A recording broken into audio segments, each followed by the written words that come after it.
For more than 60 years, Ernest Borgnine carried a secret about the co-star who turned his life on, set into a living nightmare.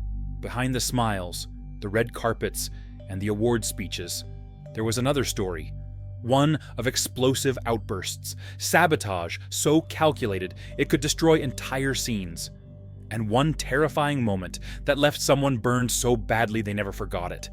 But here's the thing. The most dangerous part of this feud wasn't the screaming matches or even the physical fights. No, it was how personal it became. It went beyond Hollywood politics and straight into the kind of venom that scars a person forever. And tonight, you're going to hear the whole truth. The story Ernest Borgnine never wanted to tell. The story of how a man who fought in real wars found himself trapped in a battle far more ruthless, inside the walls of a movie set. Ernest Borgnine's road to fame didn't start with dreams of stardom. It began with a completely different kind of uniform. Born in 1917 to Italian immigrants, his early childhood wasn't marked by movie sets or acting classes. It was marked by upheaval. When he was just 2 years old, his parents split, and his mother took him across the ocean to Italy. For 5 years, he lived in a small town, speaking only Italian, surrounded by a world that felt centuries removed from the glitter of Hollywood. When the family reunited in America, everything changed. His father shortened their name from Borgnino to Borgnine, trying to make it sound more American. For young Ernest, this wasn't just a name change. It was the first of many reinventions that would define his life. But acting? That wasn't even on the horizon. In high school, Borgnine cared about sports, not scripts. He didn't sneak into theaters or idolize film stars. He wanted competition, grit, and the rush of winning. And that hunger for challenge led him straight into the U.S. Navy at just 18 years old. At sea, he learned discipline the hard way. Long days, dangerous conditions, and the unshakable bonds forged between men who depended on each other to survive. By the time he finished his first tour, he thought he was done with the military. But then, Pearl Harbor happened. And like so many young men of his generation, he didn't hesitate. He re-enlisted.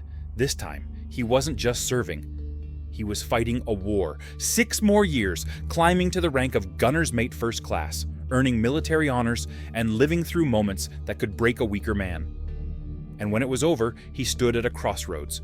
He could have stayed in uniform for the rest of his life. But fate had something else in mind. One evening, his mother looked at him and said words he'd never forget. "You have a forceful personality.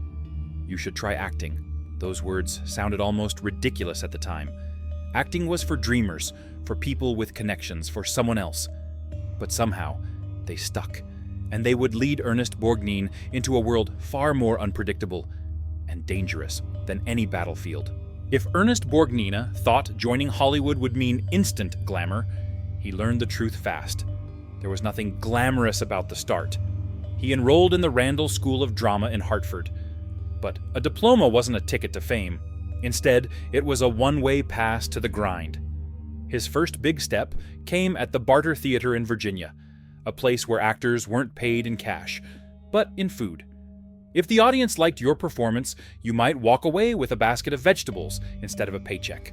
Ernest didn't complain. He took any role they gave him, night after night, and when he wasn't on stage, he was behind it, painting sets, sewing costumes, even scrubbing toilets just to keep the doors open. It wasn't glamorous, but it was real, and it was here that he learned one of his most important skills: improvisation.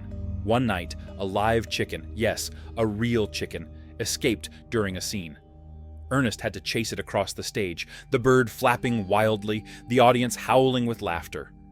For most actors, it would have been a disaster. For Borgnine, it was a lesson.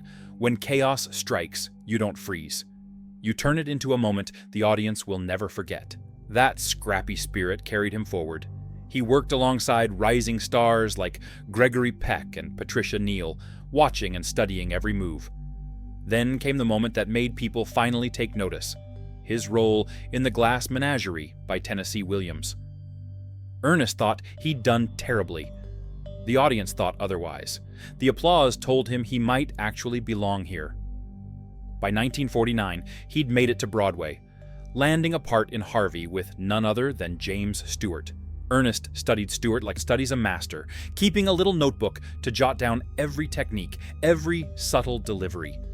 It wasn't just acting anymore. It was a craft he was determined to master. But he had no idea that his next big role wouldn't just challenge him as an actor. It would make him feared.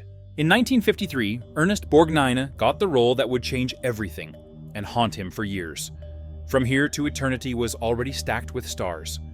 But Borgnine's character, Sergeant Fatso Judson, wasn't there to charm audiences. He was cruel, sadistic, the kind of man whose smile carried a threat. On screen, Fatso Judson had one of the most disturbing scenes in the film, beating Frank Sinatra's character, Angelo Maggio, to death with a nightstick. The violence was so raw, so unrelenting, that even reading it on paper made Borgnine pause. But when the cameras rolled, he made a choice. He wasn't going to play cruel. He was going to become cruel. He shut himself off from the cast, isolating for days, letting the darkness seep in.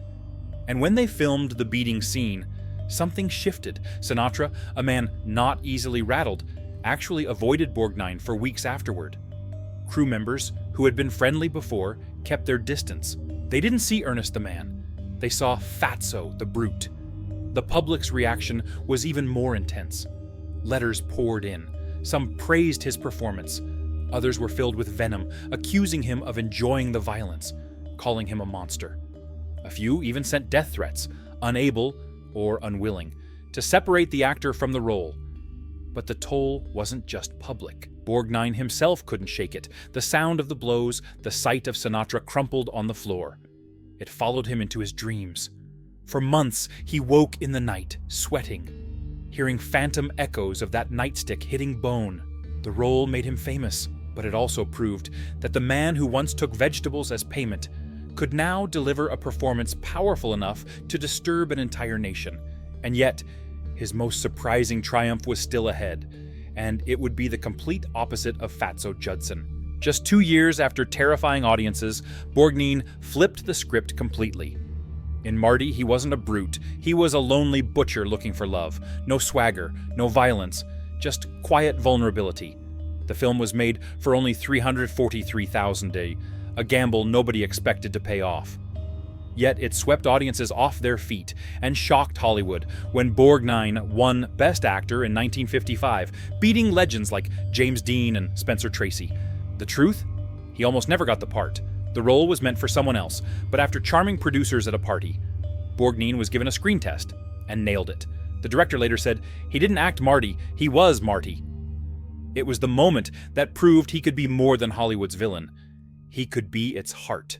Ernest Borgnine was never content to coast.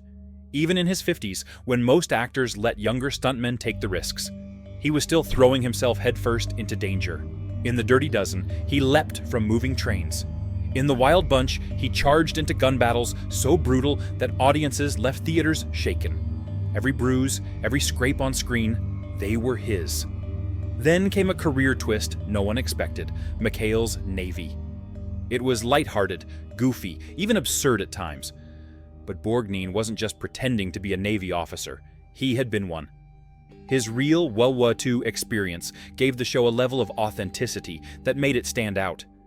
He knew how to bark an order, how to carry himself on deck, how to make it feel real, even when the script called for slapstick chaos. But McHale's Navy wasn't all harmless fun.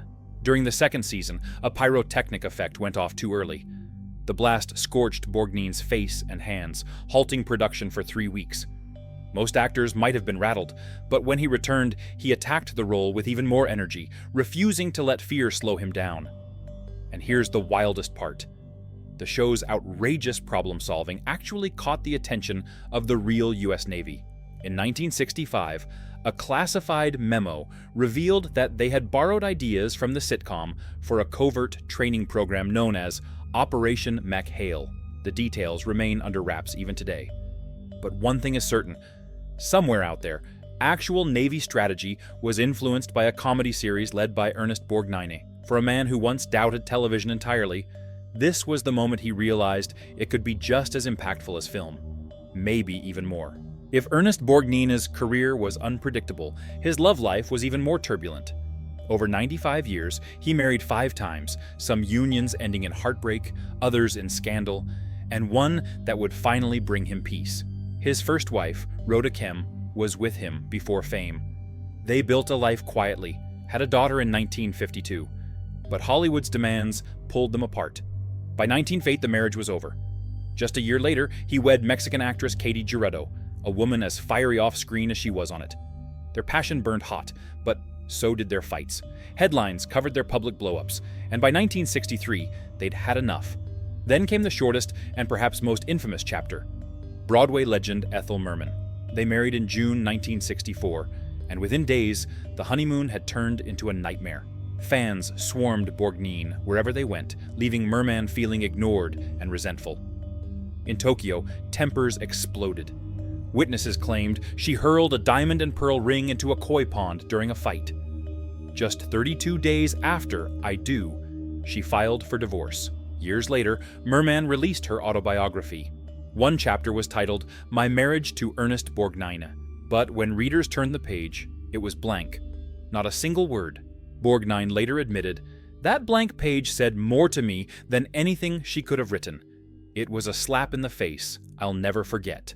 His fourth marriage, to Donna Rancourt in 1965, brought 3 more children, Sharon, Christopher, and Diana.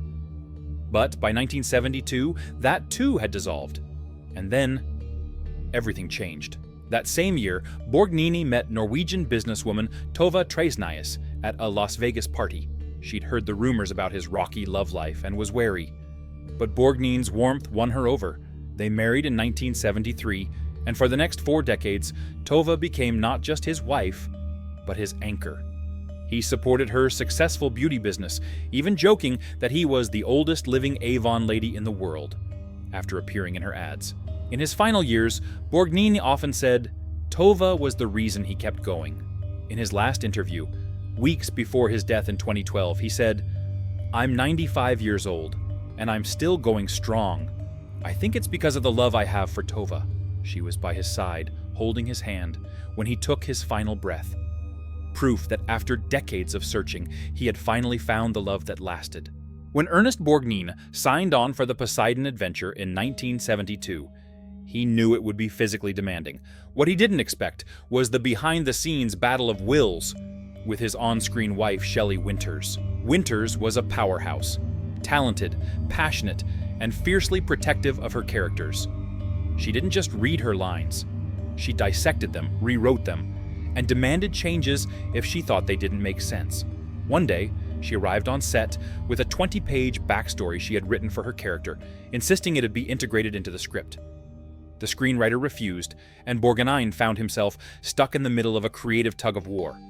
The tension reached its peak during an infamous underwater sequence.